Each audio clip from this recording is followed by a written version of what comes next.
ఇవాళ విశ్వఖ్యాత నట సార్వభౌమ నటరత్న పద్మశ్రీ డాక్టర్ నందమూరి తారక రామారావు గారు తెలుగుదేశం పార్టీ వ్యవస్థాపకులు. ఆయన 101వ ఈ జయంతిని పురస్కరించుకుని మరి ఇక్కడ అందరూ కుటుంబ సభ్యులైతేనేమి పార్టీ కార్యకర్తలు అందరూ కూడా ఆయనకి ఘన నివాళులు అర్పించడానికి ఎన్టీఆర్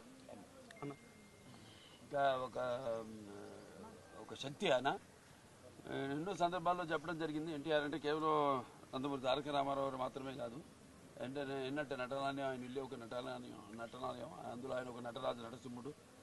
టీ అంటే తారామండలంలో తారక ధ్రువ తారకుడు, ఆర్ అంటే రాజర్షి రారాజు రాజకీయ దురంధర యుగంధరుడు, రమణీయ రమ్య కమనీయ సౌమ్య గుణధాముడని.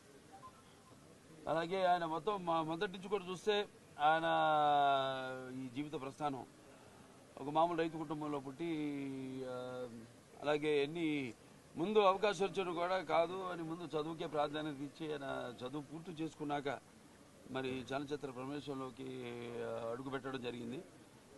అదే ఇక ఆయన చలనచిత్ర రంగంలో ఆయన ప్రస్థానం గురించి వేరే చెప్పనవసరం లేదు. ఎన్టీఆర్ అంటే ఒక నటనకు నిర్వచనం, ఎన్టీఆర్ అంటే ఒక నవరసాలకు ఒక అలంకారం, ఎన్టీఆర్ అంటే నటనకు ఒక విశ్వవిద్యాలయం. తర్వాత ఆయన ఈ రాజకీయ రంగ చలనచిత్ర పరిశ్రమలో మకుటలేని మహారాజుగా ఉన్నప్పుడే ఆయన ఈ చలనచిత్ర పరిశ్రమ నుంచి నిష్క్రమించి ఇటు రాజకీయ రంగ ప్రస్థానం చేయడం జరిగింది. అలాగే ఆయన ఎన్టీఆర్ అంటే ఆ తర్వాత నవశకానికి ఒక ఆరంభ మంత్రం, ఎన్టీఆర్ అంటే ఒక నవజాతికి మార్గదర్శకం, అలాగే ఎన్టీఆర్ అంటే నానా జాతులకు దైవ సమానం.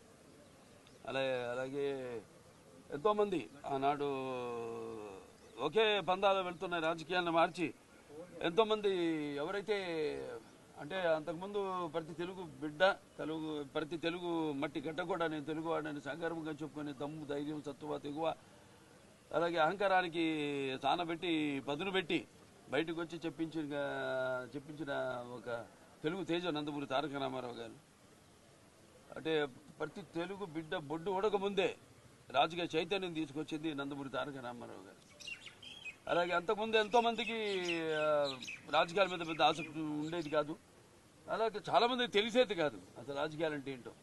అటువంటిది ఒక రాజకీయ చైతన్యం తీసుకొచ్చి కేవలం రాజకీయాలకు కొంతమందికే పరిమితమైన ఈ రాజకీయాల్లోకి అటు డాక్టర్లు అయితేనేమి, లాయర్లు అయితేనేమి, గ్రాడ్యుయేట్లు అయితేనేమి, పోస్ట్ గ్రాడ్యుయేట్లు అయితేనేమి, అలాగే అభిమానులు అయితేనేమి అందరూ కూడా రాజకీయాల్లోకి తీసుకొచ్చి మరి అంతవరకు ఈ యొక్క అధికారంలో ఉన్న పదవులకు దూరంగా ఉన్న బడుగు బలహీన వర్గాలు అయితేనేమి, వెనకబడిన తరగతులు, అలాగే తాడిత పీడిత కులాలు అయితేనేమి, మైనారిటీలు అయితేనేమి అందరూ కూడా తీసుకొచ్చి సాధారణంగా ఆహ్వానించి అధికారంలో ఉన్న పదవులతో అలంకరించిన మహానుభావుడు నందమూరి తారక రామారావు గారు.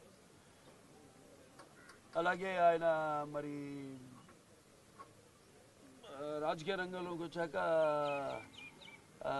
అధికారాన్ని పార్టీ పెట్టి 9 నెలలకి అధికారాన్ని చేజిక్కించుకుని మరి తర్వాత ఆయన ప్రవేశపెట్టిన ఎన్నో పథకాలు ఎన్నో సాహసోపేతమైనవి, ప్రజలకు ఉపయోగపడేవి, అలాగే ఎంతో సానుకూలమైనవి. ఎన్టీఆర్ రాజకీయాలకు రాకముందు, ఎన్టీఆర్ రాజకీయాల్లోకి ఇచ్చాక ఆయన ప్రవేశపెట్టిన పథకాలు వాటిని ప్రవేశపెట్టి అమలు పరుస్తూ ముందుకు వెళ్ళడమే తప్పితే ఇప్పుడు ఉన్న పార్టీలకు మన రాష్ట్రంలోనే కాదు దేశంలో కూడా చూసినా మనం ఒక విప్లవాత్మకమైన సంస్కరణలు అయితేనేమి